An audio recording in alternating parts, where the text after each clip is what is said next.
The second day of the African Development Bank annual meetings in Sharm el-Sheikh, Egypt, had even more people than the first day. The sprawling Sharm el-Sheikh International Congress Center featured dignitaries and business people catching up, sharing ideas, and networking. It also featured robots, not just for entertainment, but also moving around the crowd and offering information and registration services for the sake of convenience. Ladies and gentlemen, excellencies. The main focus of day two was a presidential dialogue with two panel discussions on the role of multilateral banks amidst a shape-shifting global financial architecture. The President of Egypt, His Excellency Abdel Fattah el-Sisi, shared opening remarks while the Prime Minister of Egypt, Mustafa Madbouli, participated in the panel discussion. Other dignitaries from the African continent and even Europe were part of the day's events. Private sector financing for green infrastructure in Africa. Indeed, the global financial architecture, I think, needs to be overhauled. It is a fact that the current financial architecture is not delivering enough finances, enough technical support to Africa and indeed most other developing countries. We also need to accelerate the regional payment system that the Afrexim Bank and the African Union and the AFCFTA Secretariat are implementing. That's the Pan-African Payment and Settlement System. Because what that then does is that it integrates the economy, integrates the 42 payment systems we have on the continent, helps us to get the circular economy to operate better. On your question and on the reform of international financial system, let me mention that while we see scope to draw some common ambitions across the system, we also believe that each institution has its own challenges and Africa's unique needs must be taken into account.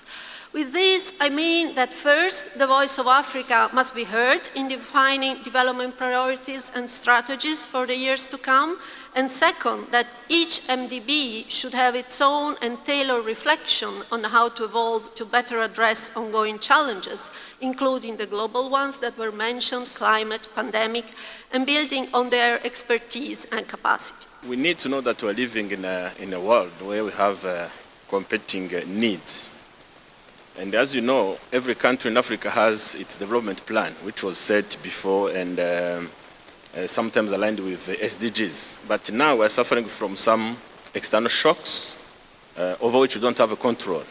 So it means your development financing you have as a country, you have to share into two different parts. One, to achieve your development goals set before, and then also the other part to be used for, fighting and fixing those issues coming from external shocks, and that is a serious issue for us. Infrastructure, especially in this part of the world, the African region, is very, very important to accelerate private investment. It lowers transactions cost for the private investors, and so it enhances the profitability of private investment, and that is what we're going to see. If you look at Sharm el-Sheikh here, is one good example of how the heavy physical infrastructure has encouraged private investors to come in. And that is what is going to create the momentum for development, the momentum for investment. Addressing the finance gap is a top priority for the COP28 presidency and to my team. As a first step, developed nations need to live up to their historic responsibilities, and they must come through with the $100 billion in climate finance they pledged over a decade ago. There are encouraging signals coming from donor countries on this front, which I hope will soon be followed by real and concrete actions. The African Development Bank annual meetings keeps rolling on. Today we had presidents, vice presidents, governors, prime ministers, a special envoy with an eye towards COP28 to keep the climate change chatter chugging, and also a special conversation on the role of multilateral banks in an ever-changing global financial world. A packed day two with a promise of more to come this week. from the private sector attracting Sharm el-Sheikh. Rotus Oddiri, Arise News.